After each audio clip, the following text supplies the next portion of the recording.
Magandang gabi. Magandang gabi sa lahat mga kaastig. Minasan, yorosiko nagaisimasu. Ang makikita nyo pala, ito ay ang aking lumang cellphone na nasira.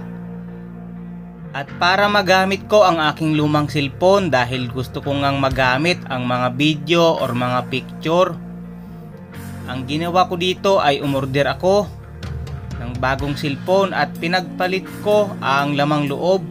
So ang sa video ngayon, ito yung mga lamang loob niya. So ayan siya. So ito ang lamang loob ng bagong cellphone. Ayan. Ayan po siya. At ito po ay binibidyohan ko dito para makita sa inyo. Yan yung cellphone kong nabasag yung ano niya, yung screen. Dahil dito sa Japan ay wala namang nag-aayos ng cellphone. Dahil dito sa Japan ay wala talagang cellphone repair shop na nag-aayos o nagpapalit ng mga ganyan. So ang ginawa ko ay ako na lang ang nag-ayos. Ang ginawa ko dito ay pinagpalit ko nga ang lamang loob ng cellphone. So ayan. Sa video ngayon na nakikita inyo, yan na yung pisa o lamang loob ng bagong cellphone. So ayan. Yan ang mga pisa niya. Kaya kung ikaw na nanonood ngayon ay sana ay magustuhan mo ang video na to dahil makakakuha ka ng impormasyon dito tungkol sa loob ng cellphone, kung ano ang pisa na nasa loob niya. Dito nga ay first time ko lang din, unang bisis ko lang itong ginawa, kaya wala akong alam o ardiya. Dahil sa YouTube ay wala ka namang makikita na nag-tutorial ng ganito. So minarapat kong gawan ito ng tutorial para na rin sa mga technician na nag-aayos ng cellphone dyan, para ito sa inyo, para kung ikaw ay baguhan dito ay matututunan mo, malalaman mo ang impormasyon kung anong pisang nasa loob. Dito nga sa video ay naputol ko dahil hindi ko naman talaga alam ito, kaya naputol ko yung wire na yon. At ang wire na yon ay para doon sa speaker. So ang ginawa ko dyan ay pinalitan ko yon, kinuha ko yung naputol at ginamit ko yun. So kaya yung putol na yun ay naayos na dahil pinalitan ko yun. Kaya noong binaklas ko ang bago ay hindi na ako gaanong nag-alala dahil nakikita ko na doon sa luma kung anong sistema ang meron sa loob ng cellphone. Yan o, basag ang screen ng cellphone ko. So nung time na to na kinukunan ko ng video, ang gamit ko na dyan ay yung bago ko ng cellphone na kulay itim. Dahil ang luma kong cellphone, ang kulay niya ay sky blue. Ayan. At yan naman ang kanyang mga lamang loob ng bago kong cellphone na binili. So dahil gusto ko talagang magamit ang lumang cellphone o gusto kong ma-recover ang mga picture, mga video at saka mga mahalagang impormasyon, lalo na yung mga Gmail ko, account ko sa Facebook at kung ano-ano pa. Kaya ako na ang gumawa ng paraan para ma-recover ko ang mahalagang impormasyon sa luma kong cellphone. Ayan o, ito yung lamang loob ng bagong cellphone. Ayan, at walang sira yan, kundi pinagpalit ko lang sila dahil gusto ko nga magamit. Ayan o, dito nyo makikita yung mga pisa na sa loob na kung ikaw ay technician ay magkakaroon ka dito talaga ng idea. Kaya sana ay paki-like na ng video natin para gagawa pa ako ng maraming content tungkol sa ganito. para ito sa mga baguhan na gustong matuto at magkaroon na rin ng idea sa hinaharap. Hayaan nyo at gagawa ako ng content na ganito at ipagpupursige ko pa. Kaya kung saan man makaabot ang aking video ay maraming salamat sa inyo. Sana ay mayroon akong kunting maitulong o makapaghatid man lang ng isang impormasyon, dahil ang impormasyon talaga ay napakahalaga yan. Dito nga ay pinagbabalik ko na yung bagong pisa doon sa luma.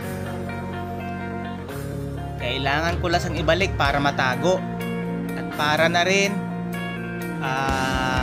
sa darating na hinaharap na kung sino man sa inyo ang may kailangan sa ganitong pisa ay mag-comment lamang kayo sa video ko, dahil handa naman akong ibigay ito o idudunit ko na lang, lalo na at subscriber kita.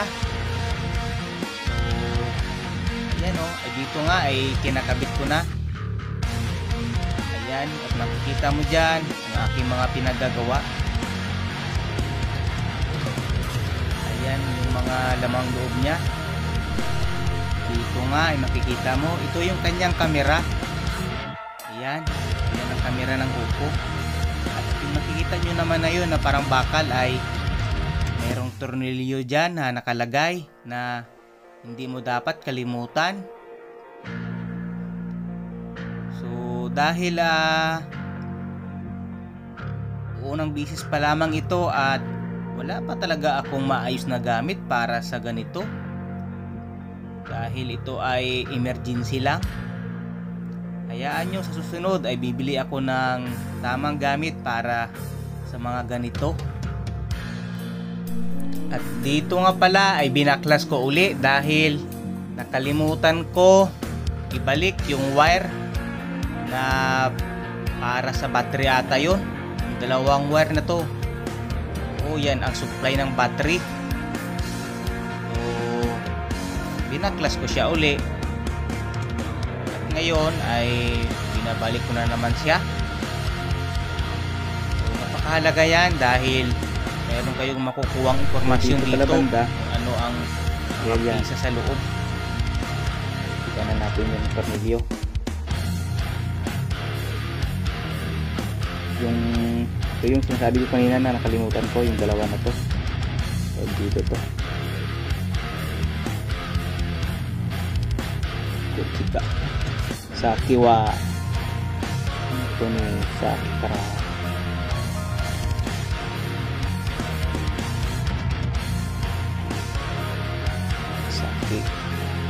Sa kiwa black kro.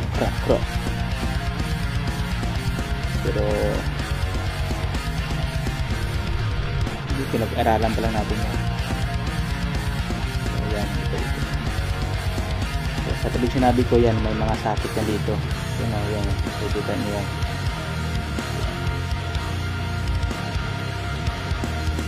Sakit yan.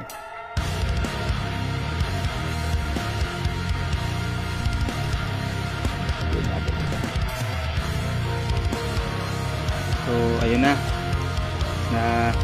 lagay ko na yan siya, mga plastic yan.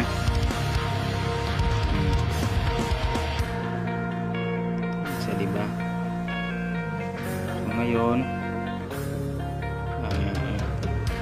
kakabit ko naman yan yung cover na ito. Pero bago mo ikakabit yan, yung cover nya na yan, ito muna yung dalawang wire. Ano mo lang yan tatapat mo lang naman yan. So yan, nakabit na natin siya. So wala tayong stand So ngayon kakabit na naman natin to. Kung ano yung tawag dito, palagay ko siguro ano to may speaker. Oo, speaker nga pala nya. Kasi yan yung ano nya ito yung may speaker nga yan, oh. Oh, diba? May speaker niya. Kaya pala may mga rubber, yung pula na yan, rubber yan.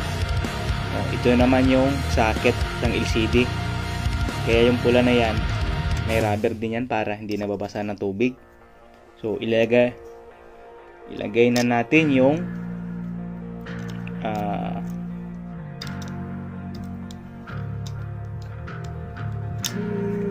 punong-puno pa nga ng putik yung kamay ko dahil nagtanim ako ng kamuti doon sa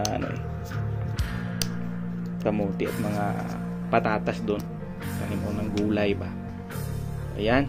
So, ilagay na naman natin yung kanyang mga tornilyo. So ang battery niyan, so kung meron tayong kababayan dyan na kailangan yung battery, maganda pa ang battery ng cellphone ko na yan. So ibibigay natin yan sa mga followers natin, o diba? Pwede ganun. Basta kailangan nyo, ibigay natin yan. So ayan na, higpitan na natin mga kaastig. So yan, ang ganda ng camera nito. So yan, ganyan lang oh. Hindi na class ko dahil siyempre first time ba. First time yan, o at least inaayos, diba? O kahit first time, wala namang masama ang mag-aral. Ang masama kung ikaw ay magpapatalo sa iyong kahinaan, yun ang masama. So kailangan mong maging matatag para sa buhay na to. Ay kung mahina ka, ay hindi ka matututo. So ayan yung cellphone natin dati, diba? Ngayon ito na siya, gamit ko na pag video. Kulay itim siya. So ayun lamang. So maraming salamat. Hanggang sa susunod natin na pagbibigay ng kunting kaalaman para sa inyo, para knowledge in advance. So arigatou gozaimasu. So ito na siya. Ito na yung bago kong cellphone at lumang cellphone. Yung lamang loob ng lumang kong cellphone ay nilipat ko.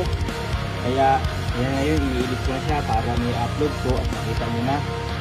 Dahil ang ginawa ko lang naman, dahil hindi naman ako technician, kasi mekaniko lang ako, hindi ako marunong mag-repair ng cellphone. Dahil gusto ko kasing magamit yung mga video at saka mga photo, pati yung Gmail address ko.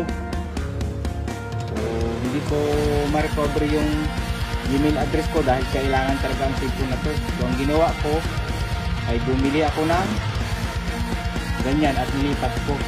So ayun, maraming salamat mga kastig. So kung mayroon kayong kailangan o request ay mag-comment lamang kayo. Halimbawa kung mayroon kayong unit na kailangan natin buksan, huwag kayong alinlangan na mag-comment at gagawa natin ng paraan. Kung kinakailangan bumili tayo ng ibang unit para buksan ko para makita nyo. Yun lamang po ang bagay na i-share ko sa inyo. So maraming salamat at umabot kayo sa bahaging ito. Hanggang sa muli, ito si Astig Samurai. Mabuhay tayong lahat.